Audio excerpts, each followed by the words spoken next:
Hi, my name is Michaela Kramer. I did my interdisciplinary studies paper on the Pygmalion effect. The Pygmalion effect is a phenomenon whereby higher expectations lead to an increase in performance. That is branched off of the self-fulfilling prophecy, which is defined as a prediction that directly or indirectly causes itself to become true by the very terms of the prophecy itself. So, as if I was to say to a young boy, "Oh, you're not going to do well. You're going to do horrible." That would be kind of like a self-fulfilling prophecy if that kid did horrible and not well.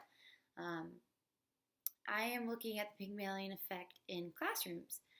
So I did my research using different sociology sources and education sources. My methods were looking at surveys and studies previously done that looks at the Pygmalion effect in performance of students in classrooms. The one I will be talking about right now is a study that was done with over 73 math teachers, 1,289 fifth grade students.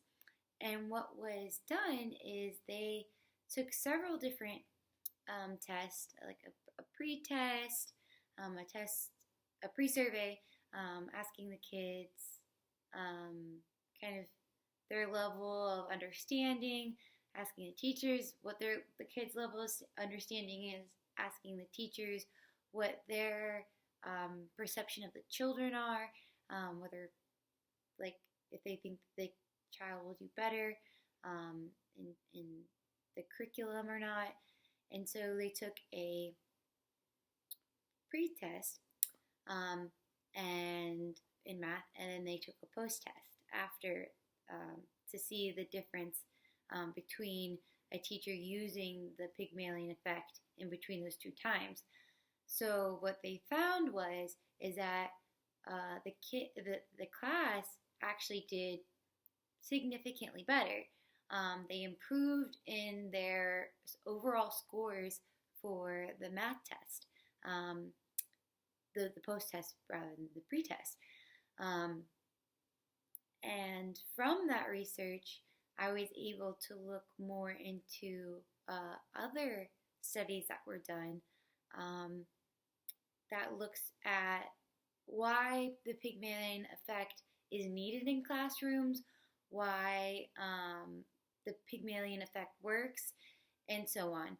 And so what came out, of course, to answer my topic, or my thesis of the research paper, was that the Pygmalion effect in fact does work.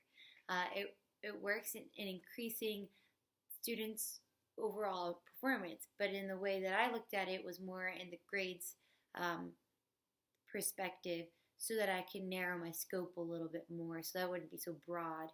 And so my problem was that teachers don't really use it nowadays. And so how do we solve that problem?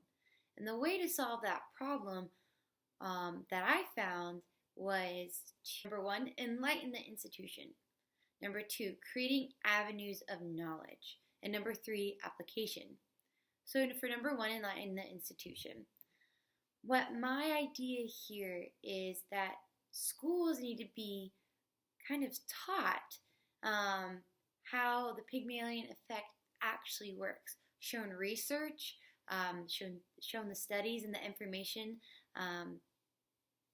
shown the studies and information that I have here, and even more further though, and show how this contributes to the overall improvement of their school and their institution and their students. And from there, if the schools are intrigued and want to learn more, or what school wouldn't? What institution wouldn't want to improve? What institution wouldn't want their children to learn more? And so the next part would be creating avenues of knowledge, and that would be creating a contract with that school to kind of help them, hold them accountable, and to hold them to a standard.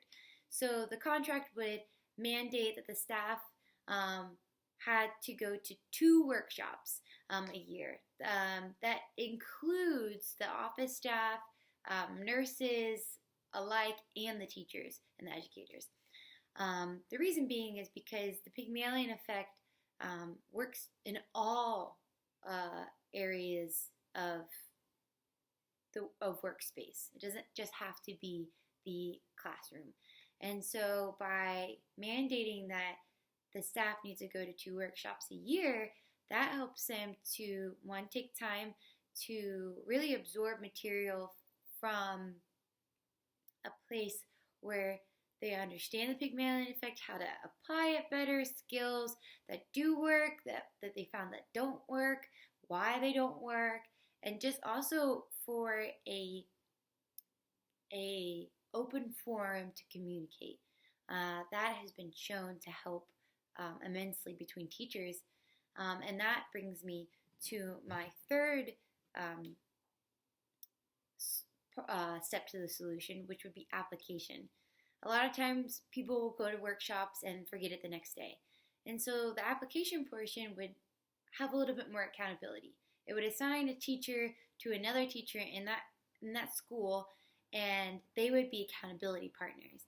And to make sure that they are applying the Pygmalion effect in their classroom, that they are using it with their students, and to kind of have like a powwow of how's it going in your classroom? Oh, great. Or no, it's not going so great. Do you have any advice, or what could I do? What notes did you take from the workshop that helped you? And so on. That type of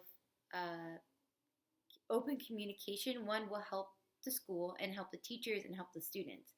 In effect, improves students' grades, and it improves their self-efficacy.